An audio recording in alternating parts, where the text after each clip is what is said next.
Estou aqui com o historiador Henrique, que é da UERJ, responsável pelas pesquisas da Ilha das Flores, que nós estivemos lá há pouco tempo, não podemos entrar. Então a gente está aqui para falar um pouco sobre o projeto da Ilha das Flores com a parceria da Marinha. Tudo bem, Henrique? Você pode falar um pouco sobre isso com a gente?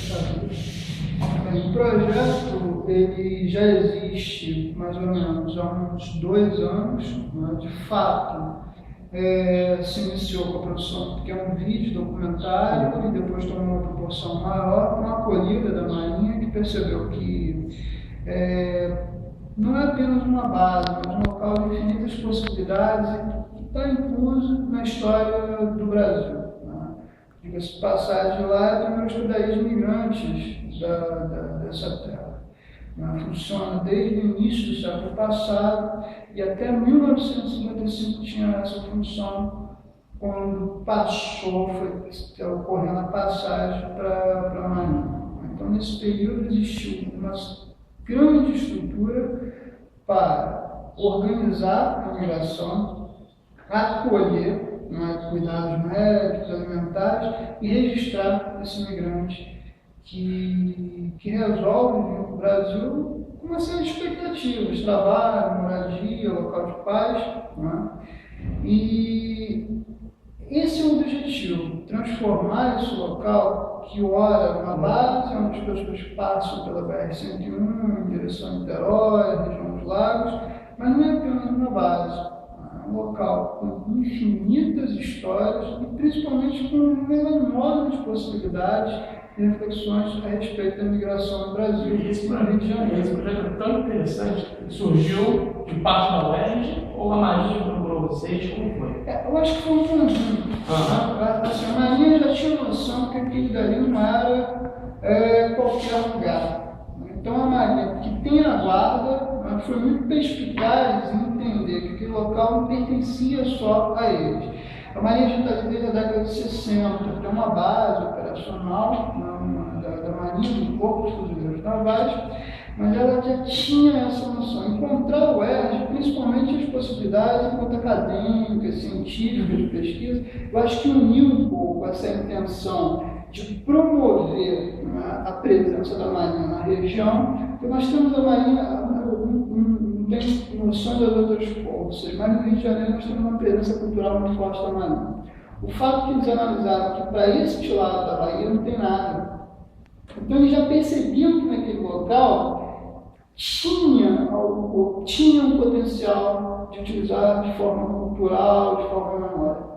Já conseguia a parceria com a UERJ, eu acho que veio unir tanto o interesse deles em abrir aquela região para atividades culturais e as pesquisas acadêmicas relativas à história da migração, à história do ensino no Brasil, à geografia que a faculdade desenvolve.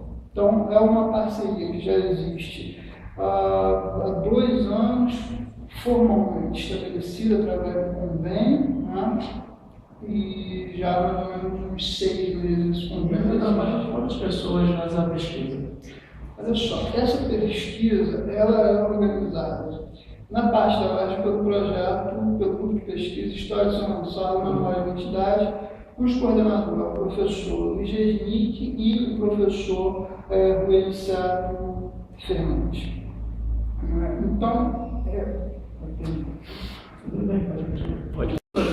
Apesar da história ser riquíssima, né? Você disse que todos os alemães passaram por lá. Existe uma discussão historiográfica que o grande contingente de alemães que chegaram aqui no Brasil no século XIX, início do século XX, passam pela Ilha das Flores. Então, o maior número de imigrantes foram alemães. Existiam levas, existiam interesses do projeto imigrantista brasileiro em relação a grupos. Então, você vai ter períodos com fluxo constante de alemães, daí existe um grande debate que a ilha recebe a totalidade desses imigrantes alemães, como também vai existir chineses. Existiu em 1885 a entrada de 2.500 famílias de chineses aqui no Brasil. Se nós percebemos que a imigração japonesa vai ocorrer algum tempo depois, os chineses são o primeiro grupo asiático a chegar aqui. E os chineses chegaram aqui até antes mesmo desse processo, porque eles vieram não após a família real portuguesa para o cultivo de chá, né? O costume europeu aqui. Então, existe levas e levas, italianos, gregos, portugueses, uma escala menor, não é? Alemães e pessoal, e grupos também do leste europeu. É uma história curiosa. Os portugueses, poderia explicar por que tinha uma leva menor? Portugueses aqui? Portugal sempre teve uma característica diferente, né? Assim, então teve uma aplicação da lei de imigração diferente. Muitos imigrantes portugueses já vinham para casa de algum parente. Então, eles não precisavam passar pela ilha. Caso não ocorria com os alemães, com os italianos, com os espanhóis, e tinham que forçosamente passar pela ilha para passar pela questão burocrática. Qual foi o primeiro ano da ilha? Primeiro ano? 1883. Ainda no Império. Ainda no Império. Que é uma hospedaria central. Isso, ela recebe a princípio o nome de hospedaria central, não é? E depois ela é encapada também pela República, que vai acontecer. Não, a hospedaria central, se fosse hoje, seria o nome de hospedaria federal. Né? Isso. Talvez o nome nem tenha sido tão utilizado. Quando passou a existir uma república no país, ela passou a simplesmente ser chamada de hospedaria da Ilha da China. Como você explicou, toda a província tinha um direito a uma hospedaria. No Rio tinha a hospedaria do Rio, onde vinham imigrantes ou trabalhadores que já tinham, não sabiam onde iam trabalhar, e a hospedaria central vinha imigrantes ou pessoas que não sabiam aonde iriam trabalhar. Ali também funcionaria como um ponto de emprego. Sim. Exatamente. Aí tinha uma estrutura para acolher o imigrante que não tinha contrato formal de trabalho. Então, ele tinha a parte burocrática, a inscrição dele no país, no processo migratório. Ele tinha a prática, se tivesse algum problema de saúde nessa viagem e tal, ele seria cuidar. Mulheres grávidas que estavam prestes a ter a luz tinham acesso a ambulatórios, salas de partos. A questão da saúde era muito preservada, a questão da alimentação, do sustento alimentar dessas pessoas, não é bem como a possibilidade de inserção no mercado de trabalho através de um balcão, talvez o nome coerente para não entender muito hoje, um balcão de emprego, que era nada mais, nada menos que as possibilidades, um balcão de serviço social. Esse é um período de ficar aí. Sim, o período regulamentar é 8 dias, pelo próprio estatuto da imigração, só que eles eram maleáveis, ou seja, a direção da ilha era maleável, né? Alguns imigrantes poderiam ficar 1 mês, 2, existem relatos, talvez ainda difíceis de ser confirmados, principalmente ficavam 1 ano lá, aguardando algum tipo de emprego. Agora, de fato, eles ficavam de 10 a 15 dias, talvez 1 mês, depois a gente pensava. E havia casos de imigrantes que foram bem sucedidos em trabalhos no estado do Rio que voltavam para lá, para se alocar em outros estados do Brasil. Sim. A ilha, ela colocava o imigrante no mercado de trabalho, mas esse imigrante também, ele poderia, se encontrasse alguma dificuldade, crueldade, uma situação ruim de vida desse local para onde ele foi, principalmente se acontecia com regiões agrícolas.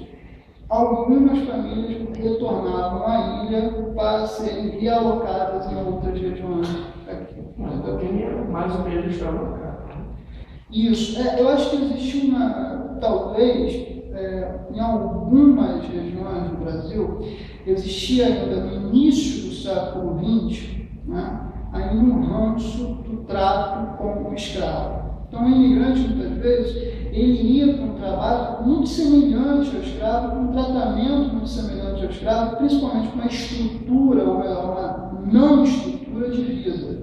Tinha uma estrutura sanitária, moradia, possibilidade de maquinário, não existia. Então, ele não conseguia trabalhar. Então, a solução dele, muitas vezes, era fugir. Alguns relatos demonstram que eles fugiam das suas regiões, desses fazendeiros que tratavam de um processo muito semelhante à escravidão, né, e retornavam para a Ilha das Flores. Existia um ranço cultural em algumas regiões do Rio de Janeiro, né, também em outros estados, nós mapeamos um pouco isso nas narrativas orais do Rio de Janeiro, que eles encontravam uma série de formas de tratamento muito cruéis. Então, eles tomavam para a ilha para poder. Então, a maioria dos imigrantes foram para outros estados e ficaram pouco aqui no Rio.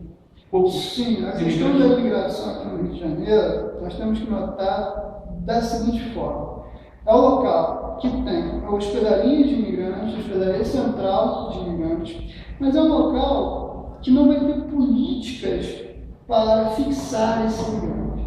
Então, o imigrante normalmente precisa de um local de moradia, de um local que nos primeiros anos ele tenha acesso a semente, acesso a ferramentas, ele precisa ter também os seus filhos escolarizados, e aqui no Rio de Janeiro isso não era oferecido de uma forma. De São Paulo, região sul do Brasil. O Rio de Janeiro não conseguia sustentar esse imigrante aqui. Tá? Claro que eu também posso dizer que em outras regiões do Brasil, como São Paulo, na região de São Paulo, no Sul, também tinham esses problemas, só que eram um pouco menores que o Rio de Janeiro. Então, o Rio de Janeiro já percebiam como local